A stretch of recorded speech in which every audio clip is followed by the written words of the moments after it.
بسم الله الرحمن الرحيم والصلاة والسلام على رسول الله سيدنا محمد وعلى آله وصحبه وسلم. sida aynu ka wada warqabno dawladda federaalka Soomaaliya waxa ay ku jirtay dacwad inaga dhaxaysay dalka Kenya aan walaalaha nahay oo ku saabsanayd muranka badda dacwadaas oo ka socotay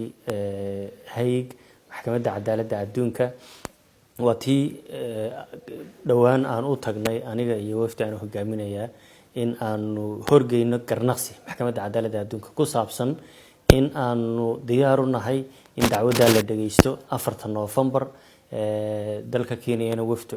ballaaran ayaa ka yimid maxkamaddu waxa ay dhageysatay oo gudoomiye ku-xigeenka ama madaxweyne ku-xigeenka maxkamadda adduunka oo kiiskan madaxweynaha maxkamadda ka ah ama gudoomiyaha ka ah Judge Shu labada dhinac ay isu dhageysatay doodayadu waxa ahayd go'aanka aanu geynina ahaa garnaqsiga hadalka iyo qoraalka ahaa in ay Soomaaliya diyaar u tahay dacwadaas in la dhageysto maqalkeeda 4 bisha oo dooda afeed la gudbinayo bisha November 4teeda Kenya ay codsatay muddo hal sanad ah in loogu daro maxkamadda adduunku markii ay jadwalkeeda eegtay daristay doodii labada dhinac dhageysatay soo jeedimihii waxa ay go'aamisay maanta soo saartay in dacwadda dhageysiga dacwadda maxkamadda adduunka oo ay dhageysanayso ee u dhaxaysa Soomaaliya iyo Kenya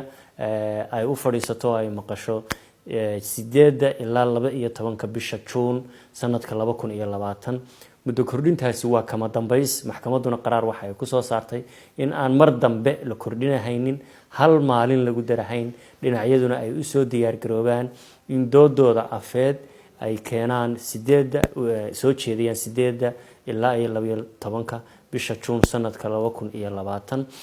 waxa kale maxkamaddu cadeysay in soo gudbinihii dokumentiyada iyo qoraalada iyo ku saabsanaa dacwadda badda ay dhamaadeen horena loo soo gudbiyay haddana waxa haray ay tahay in dooda afeed la geeyo oo dhinac walba soo diyaar garoobo 8 June ilaa 12 June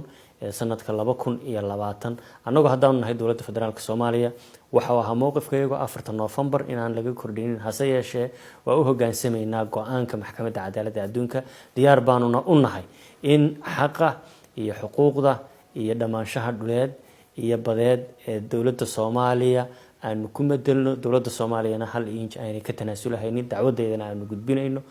garnaqsigeena aan gudbinayno waqtigaas loo asteeyna diyaar aanu u nahay inaanu shacabweynaha Soomaaliyeed iyo ummadda Soomaaliyeedba ku metelno iyadoo mowqifkaygu cad yahay waa mahadsantihiin wassalaamu calaykum waraxmatullaahi wabarakaatuh